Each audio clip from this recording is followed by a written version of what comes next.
आप सभी बहन बेटियों को मेरी तरफ से बट सावित्री व्रत की ढेरों शुभकामनाएं। Hello friends, welcome to my channel जय माता दी। इस वीडियो में आज मैं आपके साथ शेयर कर रही हूं बट सावित्री व्रत की बहुत ही सरल पूजा विधि। तो आप लोग वीडियो में अंत तक बने रहिएगा, वीडियो को कहीं भी स्किप मत कीजिएगा। पूजा आरंभ करने से पहले जहां पर हम पूजा करेंगे उस जगह को अच्छे से हमें हल्दी से या फिर गाय के गोबर से अच्छे से लीप करके साफ कर लेना चाहिए। इस जगह पर हम आटा से या फिर रंगोली वाले कलर से चौक बना लेंगे। चौक में आप अष्टदल कमल बना सकते हैं या फिर आपको कोई अच्छा सा चौक मारना आता है तो आप वह चौक भी मार सकते हैं। बट सावित्री व्रत ज्येष्ठ मास की अमावस्या को रखा जाता है। यह व्रत महिलाएं अपने पति की लंबी आयु के लिए और अखंड सौभाग्य के लिए रखती हैं। इस व्रत को बट सावित्री व्रत के नाम से जाना जाता है, बरमावस के नाम से जाना जाता है। कुछ लोगों के यहाँ बरमावस और बरसातें दोनों का ही पर्व मनाया जाता है और कुछ लोगों के यहाँ बरमावस का मनाया जाता है और बट पूर्णिमा का भी व्रत मनाया जाता है। जब हमारा चौक तैयार हो जाएगा तो चौक पर हम अनाज के रूप में कुछ चावल या गेहूं या फिर जौ रख देंगे। तो मैंने चौक पर यहाँ पर गेहूं की जगह चावल रखे हुए हैं। साथ ही मैंने एक चौकी भी लगा ली है जिस पर मैंने लाल कपड़ा बिछा लिया है। बट सावित्री की पूजा के लिए आपको एक बरगद की डंडी या बरगद का पौधा अवश्य रूप से चाहिए। यदि आपके पास बरगद का पौधा नहीं है तो आप किसी बरगद के पेड़ से बरगद की डंडी तुड़वा करके किसी कलश में अपने घर पर स्थापित करके बरगद के पेड़ के रूप में उसकी पूजा कर सकते हैं। बरगद के पेड़ का हमें इस प्रकार से श्रृंगार कर लेना चाहिए। यदि आप घर के बाहर पूजा कर रहे हैं बरगद के पेड़ की तब भी आपको इसी प्रकार से पूजा करनी है, और यदि आप घर पर पूजा कर रहे हैं तब भी आपको इसी प्रकार से बरगद के पेड़ की पूजा करनी है। तो मैंने ऐपन से बरगद के पेड़ का श्रृंगार कर दिया है। इसी प्रकार से आपको भी बरगद के पेड़ का हल्दी से या फिर कुमकुम से या फिर ऐपन से इस प्रकार से श्रृंगार कर लेना चाहिए। बट सावित्री व्रत वाले दिन सत्यवान सावित्री की भी पूजा की जाती है, क्योंकि सावित्री माता ही इस दिन अपने पति सत्यवान के प्राण यमराज से वापस लेकर के आई थी और उन्होंने यह साबित किया था कि पतिव्रता स्त्री के सतीत्व में कितनी शक्ति होती है। वह चाहे तो यमराज से अपने पति के प्राणों को वापस लेकर के आ सकती है। इस पूजा में आपको गौर माता की भी पूजा अवश्य रूप से करनी है। तो मैंने गौर माता को बना लिया है और सत्यवान सावित्री के साथ मैंने चौकी पर ही गौर माता को स्थापित किया है। आप इन गौर माता को नीचे चौक पर भी स्थापित कर सकते हैं। अब हम गौर माता को सिंदूर दान कर देंगे, साथ ही हम कुछ अच्छा चढ़ाएंगे और एक हल्दी की गांठ, सुपारी और वस्त्र के रूप में मौली और पुष्प अर्पित कर देंगे। ये गौर माता मैंने कैसे बनाई है इसका भी वीडियो आपको मेरे चैनल पर मिल जाएगा। लिंक आपको ऊपर आई बटन में और डिस्क्रिप्शन बॉक्स में मिल जाएगी, वहां से जाकर के आप वह वीडियो देख सकते हैं। साथ ही एक जल का कलश भी हमें चौक पर स्थापित करना है भगवान को जल अर्पित करने के लिए। अब हम सत्यवान और सावित्री की भी पूजा कर देंगे। सबसे पहले हम सत्यवान की पूजा करेंगे, उसके बाद माता सावित्री की पूजा करेंगे, क्योंकि माता सावित्री के लिए उनके पति ही सर्वश्रेष्ठ हैं। माता सावित्री को भी हमें 5 या 7 बार सिंदूर दान करना है। उसके बाद हम बरगद के वृक्ष को भी सिंदूर दान कर देंगे। बाद में हम बरगद के वृक्ष से सिंदूर लेकर के अपनी मांग में लगा लेंगे। फ्रेंड्स, बट सावित्री व्रत की पूजा सामग्री क्या है इसका भी वीडियो मेरे चैनल पर आ चुका है, वहां से जाकर भी आप वह वीडियो देख सकते हैं। अब हम अक्षत अर्पित कर देंगे। यदि आपके पास पुष्पमाला है तो आप पुष्पमाला अर्पित कर दीजिए बट वृक्ष को, नहीं तो आपके पास पुष्प हो तो आप वह पुष्प भी बट वृक्ष को अर्पित कर सकते हैं। यदि आपके पास पुष्पमाला या पुष्प नहीं है तो आप बिना पुष्पों के भी यह पूजा कर सकते हैं। बट सावित्री की पूजा में आम या फिर खरबूज फल के रूप में रखा जाता है। तो आपके पास यदि दोनों फल हैं तो आप दोनों फल रख सकते हैं पूजा में, नहीं तो आप कोई एक फल पूजा में रख सकते हैं, जिसमें से एक फल बट वृक्ष को चढ़ाया जाता है और एक फल माता गौरी को चढ़ाया जाता है। अब हम माता गौरी को 16 श्रृंगार अर्पित कर देंगे और माता गौरी को और सावित्री को और बट वृक्ष को हम आलता लगाएंगे। बाद में ये आलता हम अपने लगा लेंगे। फ्रेंड्स, यदि आप किसी कारणवश से बट सावित्री की पूजा अमावस्या वाले दिन नहीं कर पा रहे हैं, जैसे लेडीज को पीरियड्स आ जाते हैं या फिर कहीं बाहर जाना पड़ता है, तो आप यह पूजा ज्येष्ठ मास के शुक्ल पक्ष की सप्तमी को कर सकते हैं। यदि आप उस दिन भी नहीं कर पा रहे हैं तो आप ज्येष्ठ मास की पूर्णिमा वाले दिन भी यह पूजा कर सकते हैं। अब हम सभी भगवान को बट वृक्ष को पुष्प अर्पित कर देंगे।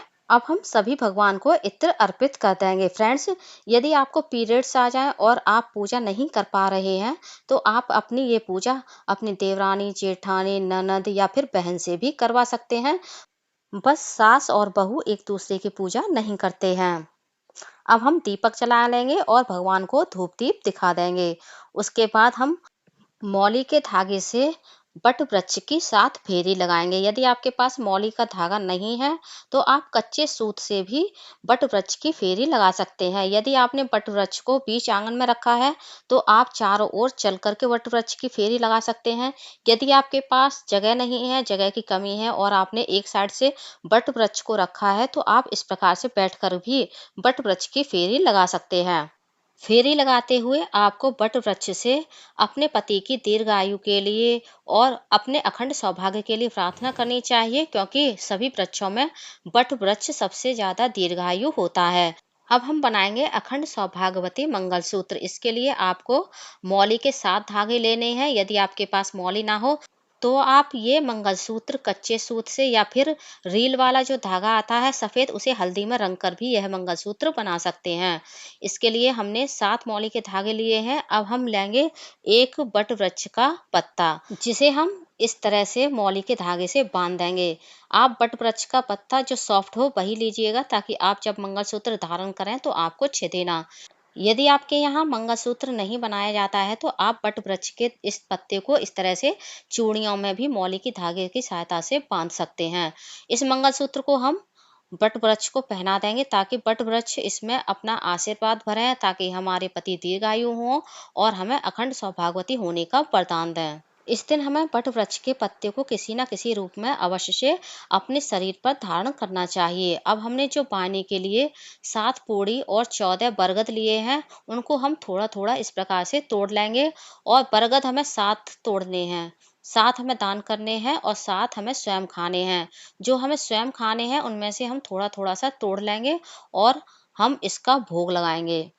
अब हम इसमें थोड़ी-सी चीनी या फिर बतासा, यदि आपके पास दही या बर्फ़ी हो तो आप वो भी मिला सकते हैं, तो मैंने इसमें थोड़ी-सी चीनी मिला ली है। अब हम सबसे पहले गौरी माता का भोग लगाएँगे और उसके बाद हम सत्यवान सावित्री का भोग लगाएँगे। भोग आपको 2-2 बार अवश्य सभी भगवान को लगाना चाहिए, एक बार भोग नहीं लगाया जाता है।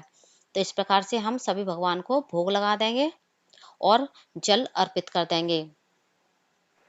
हमने जो 14 चना लिए थे, उनमें से 7 चना हम बट वृक्ष को अर्पित करेंगे और 7 चना हम अपने लिए रखेंगे।